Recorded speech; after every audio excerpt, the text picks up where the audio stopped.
एक इंसान ज़्यादा से ज़्यादा कितनी चीज़ों में मास्टर हो सकता है? 2, 4, 6। आज मैं आपको एक ऐसे जीनियस के बारे में बताऊंगा जिसे इतने विषयों में मास्टरी हासिल थी जितने कि किसी स्कूल कॉलेज में भी नहीं पढ़ाया जाता। उनका नाम था Leonardo da Vinci. Leonardo da Vinci का जन्म 15 अप्रैल 1452 ईस्वी को इटली के प्रसिद्ध शहर फ्लोरेंस के निकट स्थित विंची गांव में हुआ था। उनके पिता एक प्रसिद्ध वकील और माता कभी एक नौकरानी थी। उनका पूरा बचपन अपने दादा के घर में ही बीता था। लियोनार्डो दा विंची एक साइंटिस्ट थे, एक मैथमेटिशियन थे, पेंटर थे, आर्किटेक्ट थे, स्कल्पचर थे, इन्वेंटर थे, इंजीनियर थे, राइटर थे, हार्मोनिस्ट थे और एक स्किल्ड मैकेनिस्ट थे। इसके अलावा भी उन्हें एनाटॉमी, जियोलॉजी, एस्ट्रोनॉमी, बॉटनी और हिस्ट्री का बहुत ज्ञान था। लियोनार्डो दा विंची को इस दुनिया का सबसे ग्रेट इंसान माना जाता है। दोस्तों, आज हम लोग लियोनार्डो दा विंची के बारे में 20 ऐसे फैक्ट्स जानेंगे जिनके बारे में शायद बहुत कम लोगों को पता होगा। नंबर 20। लियोनार्डो दा विंची एक एम्बीडेक्स्ट्रस थे। वह अपने दोनों हाथों का इस्तेमाल लिखने के लिए करते थे, लेकिन हैरानी की बात तो यह है कि वह एक टाइम पर एक हाथ से लिख सकते थे और साथ साथ दूसरे हाथ से ड्राइंग कर सकते थे। नंबर 19। दा विंची बड़े ही आसानी से अक्षरों को उल्टे क्रम में लिख सकते थे, जिसे मिरर राइटिंग कहा जाता है। अगर किसी को दा विंची का लिखा हुआ पढ़ना होता तो उन्हें उनका लिखा हुआ शीशे के सामने रखना पड़ता था और तब वह सरल तरीके से उसे पढ़ सकता था।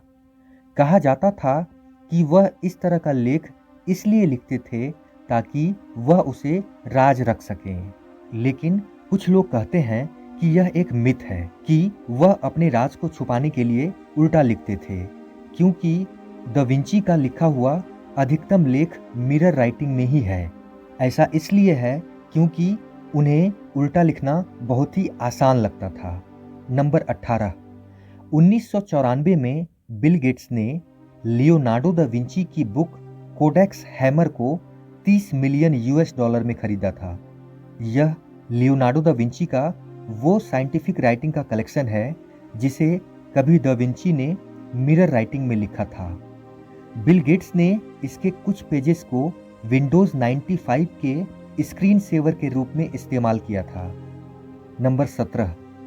कहा जाता है कि दा विंची ह्यूमन स्टडी करने के लिए रात में कब्रिस्तान जाकर दफनाए हुए शव को निकाल लाते थे और फिर उसको स्टडी करते थे। यह कहा जाता है कि उन्होंने 30 शवों को निकाल लिया था। नंबर 16। आज से 500 साल पहले दा विंची ने इंसान के इनर बॉडी पार्ट्स के बिल्कुल स्पष्ट चित्र बना दिए थे। नंबर 15। दा विंची के 2 पेंटिंग काफ़ी फेमस हैं। मोनालिसा को कौन नहीं जानता, यह उनके द्वारा बनाई गई पेंटिंग है।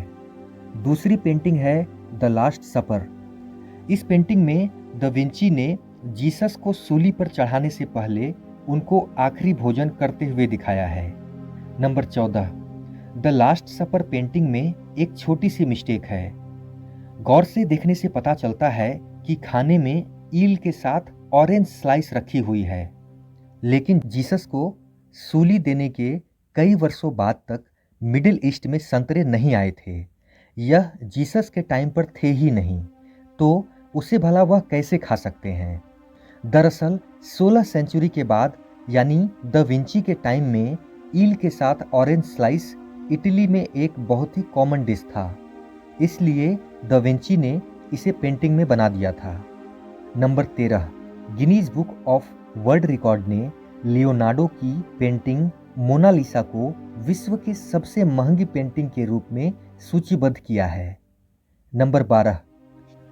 यकीन करना बहुत मुश्किल है कि दा विंची ने 16 सेंचुरी में कई बड़े आविष्कार कर लिए थे। उन्हें पैरासूट, हेलीकॉप्टर एरोप्लेन और टैंक जैसे बड़ी बड़ी इन्वेंशन के लिए क्रेडिट दिया जाता है। उन्होंने 16वीं सदी में ही इन चीज़ों की डिज़ाइन तैयार कर लिए थे।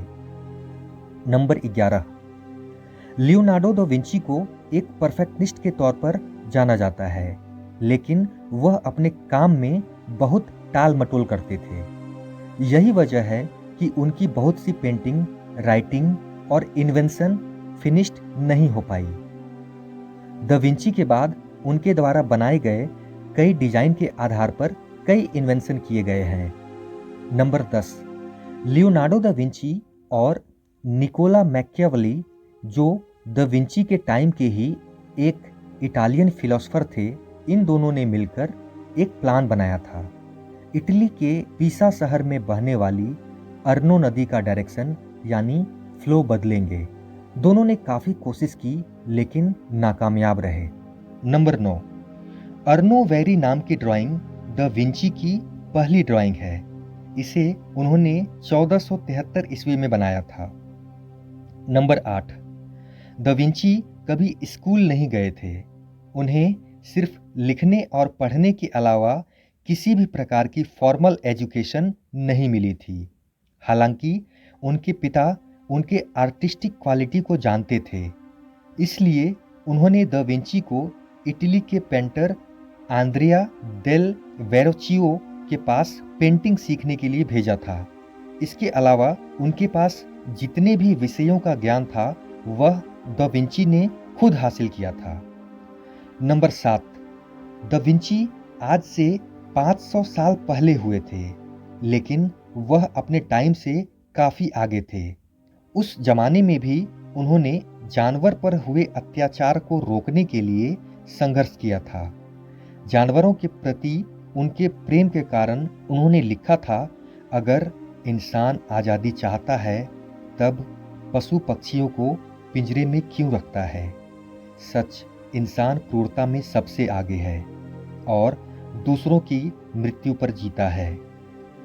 दा विंची पिंजरे में बंद पक्षियों को सिर्फ इसलिए खरीद लेते थे ताकि उन्हें आज़ाद कर सके। नंबर 6, 13वीं सदी से 16वीं सदी में यूरोप में जो पुनर्जागरण काल चला था, उस इवेंट के दौरान दा विंची उन सेलिब्रिटीज़ में शामिल थे जिन्होंने शाकाहार को सपोर्ट किया था। नंबर 5, दा विंची पहले ऐसे व्यक्ति थे जिन्होंने बताया था कि आकाश का रंग नीला क्यों होता है। उन्होंने बताया कि ऐसा इसलिए होता है क्योंकि हवा सूर्य से आई हुई रोशनी को बिखेर देती है और नीला रंग अन्य रंगों के कंपेयर में ज़्यादा फैलता है। यही वजह है कि दिन में हमें आकाश का रंग नीला दिखाई देता है। नंबर 4, कॉन्टैक्ट लेंस का आइडिया सबसे पहले दा विंची को ही आया था। नंबर 3, दा विंची को जो बात जानने को मिलती थी उसे वह फौरन लिख लेते थे। इटली के गांव-गांव में घूमकर वह इटली को अपने सुंदर चित्रों में उतार देते थे। यदि वह किसी इंसान का चित्र बनाना चाहते थे तो पूरा दिन उसके पीछे घूमते रहते थे, जिससे कि उन्हें उस इंसान का चेहरा अच्छे से याद हो जाए। फिर घर जाकर ऐसा चित्र बनाते थे मानो वह व्यक्ति उनके सामने ही बैठा हो। नंबर 2, दा विंची उनका सरनेम नहीं है, बल्कि विंची इटली का एक शहर है। लियोनार्डो इसी शहर में जन्मे थे। दा विंची का मतलब होता है of Vinci. Number 1, da Vinci के अंतिम शब्द थे कि मैंने भगवान और इंसान दोनों को नाराज़ किया है। मैं अपनी ज़िंदगी का जितना सदुपयोग कर सकता था मैं नहीं कर पाया। दोस्तों, अगर आपको यह वीडियो अच्छी लगी हो तो लाइक करें, कमेंट करें, शेयर करें और सब्सक्राइब का बटन दबाकर बेल आइकन को प्रेस करके ऑल का ऑप्शन ज़रूर सेलेक्ट कर दें, जिससे आगे आने वाली वीडियोज़ आपको समय पर मिल सके।